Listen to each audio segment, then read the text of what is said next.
I was talking recently to a friend of mine who was concerned about being able to have Camunda scale.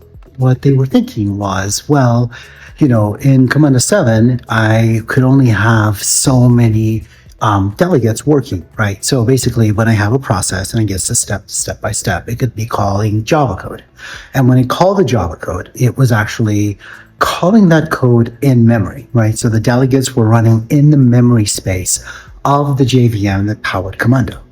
And you could optimize that. You could maybe get to maybe 1,000, maybe a couple of thousand transactions per second, but you can't really go beyond that. And they were worried about going to Camunda 8 and being able to scale them.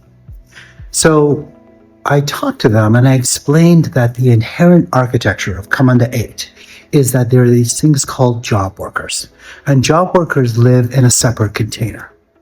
What that means is that when Camunda gets to a particular step in the process, it doesn't actually execute that logic in line. It actually makes a secure call to one of its buddies, what's called a job worker, that lives in a separate container. So this is not unlike when you get to a step, you end up calling your buddy, he does the work and he returns the result to you. What's really cool about this is that your buddy has the ability to clone himself. So you could have literally thousands, tens of thousands of job workers that spring up for, say, 30 seconds, 5 minutes, however long you need, and they process your workload and they return the result to you. So imagine, for example, that you're sitting in your house and you've got to process, 10,000, 100,000 invoices. You call your buddy clones himself, let's say 10,000 clones. Each one of those clones processes 100, and then they return the result to you. So what you've done is you've scaled up immediately for a fairly short duration to deal with your burst.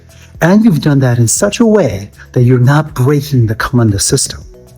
What that means is that you have an infinite's a big word, but you have a practically infinite amount of scalability.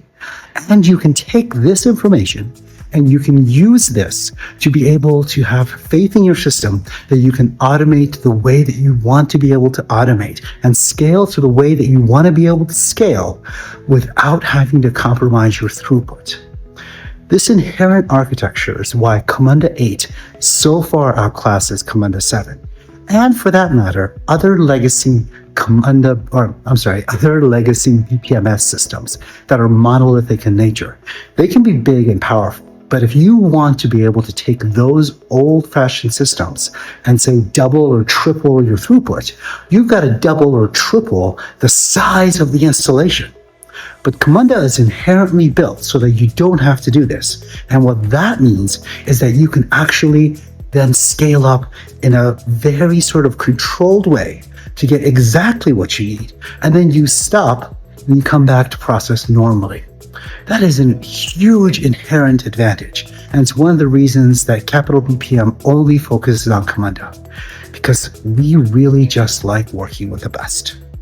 My name is Max Young. I'm the CEO of Capital BPM, certified platinum partner, the first partner in the continent of the United States, and the winner of the 2024 and 2025 Partner of the Year with Camunda. If you have questions, if you want to argue, if you want to give me a little bit of grief about some of the things I'm saying, I love it. Please bring it on. info@capbpm.com. Thanks. Bye.